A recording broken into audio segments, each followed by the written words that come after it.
नमस्कार। आज हम एक डीएनए टेस्ट करेंगे उस चीज का जो आपके और हमारे जीवन का एक अभिन्न अंग है। यह हर घर में है, हर दफ्तर में है और हर स्कूल में है। हम बात कर रहे हैं कागज की। कागज सिर्फ लिखने या छापने का एक माध्यम नहीं है। यह ज्ञान, सूचना और विचारों को एक पीढ़ी से दूसरी पीढ़ी तक पहुंचाने का एक शक्तिशाली साधन है। सोचिए, अगर कागज न होता तो क्या होता?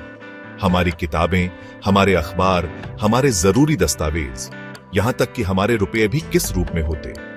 कागज ने मानव सभ्यता के विकास में एक मूक क्रांति की है। यह ज्ञान के भंडारण और प्रसार का सबसे सरल और प्रभावी तरीका रहा है, जिसने शिक्षा को आम लोगों तक पहुंचाने में महत्वपूर्ण भूमिका निभाई है।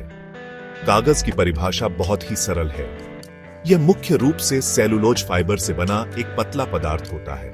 इन फाइबर्स को पानी में मिलाकर एक लुगदी तैयार की जाती है और फिर इस लुगदी को दबाकर और सुखाकर पतली चादरों का रूप दिया जाता है। यह सेलुलोज फाइबर हमें मुख्य रूप से पेड़ों से मिलता है, जैसे कि बांस, नीलगिरी और सबाई घास।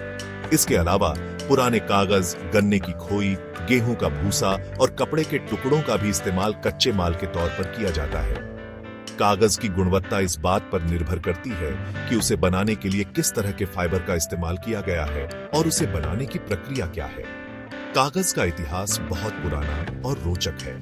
आज हम जिस कागज का इस्तेमाल करते हैं, उसका आविष्कार लगभग 2000 साल पहले चीन में हुआ था। हान राजवंश के एक अधिकारी साई लुन को इसका श्रेय दिया जाता है। उन्होंने शहतूत के पेड़ की छाल, भांग और पुराने कपड़ों को पानी में मिलाकर एक ऐसी लुगदी तैयार की जिससे पहला वास्तविक कागज बनाया गया। इससे पहले लिखने के लिए लोग मिट्टी की तख्तियों, जानवरों की खाल, भोजपत्र और मिस्र में पैपायरस नामक पौधे का इस्तेमाल करते थे। लेकिन चीन का यह आविष्कार सस्ता और हल्का था, जिसने इसे पूरी दुनिया में लोकप्रिय बना दिया। यह तकनीक धीरे धीरे सिल्क रूट के माध्यम से पूरी दुनिया में फैल गई। भारत में कागज का आगमन भी इसी ऐतिहासिक यात्रा का हिस्सा है। ऐसा माना जाता है कि 7वीं शताब्दी के आसपास यह तकनीक अरब व्यापारियों के माध्यम से भारत पहुंची। शुरुआत में इसका उत्पादन बहुत सीमित था और यह केवल राजघरानों और अभिजात्य वर्ग तक ही सीमित था। लेकिन समय के साथ कागज बनाने की कला ने भारत में भी अपनी जड़ें जमा ली। आज भारत दुनिया के प्रमुख कागज उत्पादक देशों में से एक है। यहाँ की पेपर इंडस्ट्री न केवल देश की जरूरतों को पूरा करती है, बल्कि यह लाखों लोगों को रोजगार भी प्रदान करती है। यह उद्योग, शिक्षा, संचार और पैकेजिंग जैसे कई महत्वपूर्ण क्षेत्रों की रीढ़ है। कागज बनाने की प्रक्रिया देखने में तो सरल लगती है, लेकिन इसके पीछे एक जटिल और वैज्ञानिक विधि काम करती है। इसका सबसे पहला और महत्वपूर्ण कदम होता है कच्चा माल इकट्ठा करना। जैसा कि हमने पहले बताया, इसके लिए मुख्य रूप से पेड़ों की लकड़ी, बांस या फिर रिसाइकिल किए गए कागज का इस्तेमाल होता है। पेड़ों से प्राप्त लकड़ी के बड़े बड़े लट्ठों को फैक्ट्री में लाया जाता है। यहाँ सबसे पहले इन लट्ठों से छाल को अलग किया जाता है, क्योंकि छाल में फाइबर की मात्रा बहुत कम होती है। छाल हटाने के बाद लकड़ी को छोटी छोटी चिप्स में काट दिया जाता है। यह प्रक्रिया इसीलिए जरूरी है ताकि लकड़ी को आगे की प्रक्रिया के लिए आसानी से तैयार किया जा सके। अब इन लकड़ी की चिप्स से लुगदी बनाने का काम शुरू होता है। इसके लिए 2 मुख्य तरीके अपनाए जाते हैं। 1. Mechanical pulping. 2. Chemical pulping. Mechanical pulping में लकड़ी की चिप्स को मशीनों द्वारा पीसकर सीधे लुगदी में बदल दिया जाता है। इस तरीके से बनी लुगदी से ज्यादा कागज बनता है, लेकिन उसकी गुणवत्ता थोड़ी कम होती है।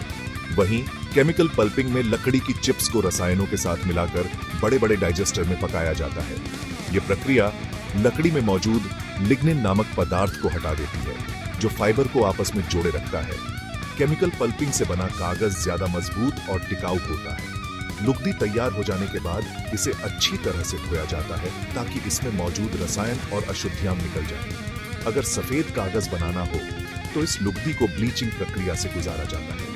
इसके लिए क्लोरीन या ऑक्सीजन जैसे ब्लीचिंग एजेंट का इस्तेमाल किया जाता है।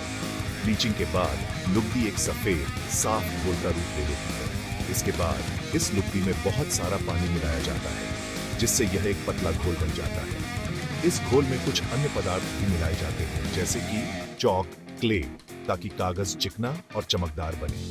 साथ ही इसमें कुछ साइजिंग एजेंट भी डाले जाते हैं ताकि कागज पर स्याही फैले नहीं।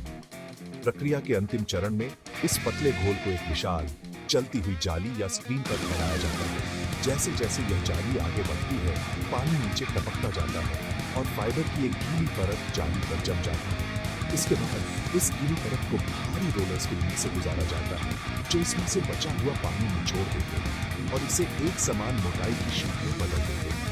अंत में इस लंबी शीट को गर्म रोलर्स की एक श्रृंखला से गुजारा जाता है, जो इसे पूरी तरह से सुखा देती है। सूखने के बाद तैयार कागज को बड़े बड़े रोल में लपेट लिया जाता है और फिर जरूरत के अनुसार अलग अलग आकार में काट कर बाजार में भेज दिया जाता है। भारत में कागज उद्योग एक बहुत बड़ा और तेजी से बढ़ता हुआ क्षेत्र है। आज भारत दुनिया के सबसे बड़े कागज उत्पादकों में से एक है। देश में सैकड़ों छोटी और बड़ी पेपर मिलें हैं, जो हर तरह के कागज का उत्पादन करती हैं, लिखने और छपाई वाले कागज से लेकर पैकेजिंग के लिए इस्तेमाल होने वाले कार्डबोर्ड और टिश्यू पेपर तक। भारतीय पेपर उद्योग की सबसे खास बात यह है कि यह कच्चे माल के लिए केवल पेड़ों पर ही निर्भर नहीं है। यहाँ कृषि अवशेषों जैसे गन्ने की खोई, गेहूं का भूसा और रिसाइकिल किए गए कागज का बड़े पैमाने पर इस्तेमाल होता है, जो इसे पर्यावरण के प्रति थोड़ा अधिक जिम्मेदार बनाता है। भारत में पेपर इंडस्ट्री का वितरण पूरे देश में फैला हुआ है, लेकिन कुछ राज्य इसमें अग्रणी हैं। महाराष्ट्र, आंध्र प्रदेश, गुजरात, उत्तर प्रदेश और पश्चिम बंगाल जैसे राज्यों में पेपर मिलों का घनत्व सबसे अधिक है। इन राज्यों में कच्चे माल की उपलब्धता और बेहतर इंफ्रास्ट्रक्चर के कारण उद्योग को फलने फूलने का मौका मिला है। उदाहरण के लिए पश्चिम बंगाल में जूट के डंठलों और उत्तर प्रदेश में गन्ने की खोई का इस्तेमाल कागज बनाने में किया जाता है। यह उद्योग न केवल शहरी क्षेत्रों में बल्कि ग्रामीण क्षेत्रों में भी रोजगार के अवसर पैदा करता है, क्योंकि कच्चा माल अक्सर ग्रामीण इलाकों से ही आता है। यह उद्योग भारतीय अर्थव्यवस्था में एक महत्वपूर्ण योगदान देता है। यह लाखों लोगों को प्रत्यक्ष और अप्रत्यक्ष रूप से रोजगार प्रदान करता है। मिलों में काम करने वाले श्रमिकों से लेकर कच्चा माल सप्लाई करने वाले किसानों तक और तैयार कागज को बाजार तक पहुंचाने वाले ट्रांसपोर्टरों तक एक बड़ी आबादी की आजीविका इस उद्योग से जुड़ी हुई है। इसके अलावा शिक्षा के प्रसार, बढ़ते उपभोक्तावाद और ई-कॉमर्स में पैकेजिंग की बढ़ती मांग के कारण भारत में कागज की खपत लगातार बढ़ रही है। यह मांग उद्योग के विकास को और गति दे रही है, जिससे यह देश के लिए एक महत्वपूर्ण आर्थिक स्तंभ बन गया है। हालांकि भारतीय कागज उद्योग के सामने कुछ चुनौतियां भी हैं। सबसे बड़ी चुनौती है कच्चे माल की कमी और बढ़ती लागत। पेड़ों की कटाई पर सख्त नियमों और पर्यावरण संबंधी चिंताओं के कारण लकड़ी की उपलब्धता कम हो गई है। इसके अलावा पुरानी तकनीक, पानी की कमी और प्रदूषण नियंत्रण के कड़े मानक भी उद्योग के लिए मुश्किलें पैदा करते हैं। इन चुनौतियों से निपटने के लिए उद्योग अब नई तकनीकों को अपनाने, रिसाइकलिंग को बढ़ावा देने और वैकल्पिक कच्चे माल के स्रोतों की खोज पर ध्यान केंद्रित कर रहा है, ताकि इसका सतत विकास सुनिश्चित हो सके। कागज उद्योग हमारे जीवन के लिए जितना महत्वपूर्ण है, पर्यावरण के लिए उतना ही संवेदनशील भी है। इसका सबसे बड़ा नकारात्मक प्रभाव वनों की कटाई है। कागज बनाने के लिए हर साल लाखों पेड़ काटे जाते हैं, जिससे न केवल हमारा पर्यावरण संतुलन बिगड़ता है, बल्कि वन्यजीवों के आवास भी नष्ट हो जाते हैं।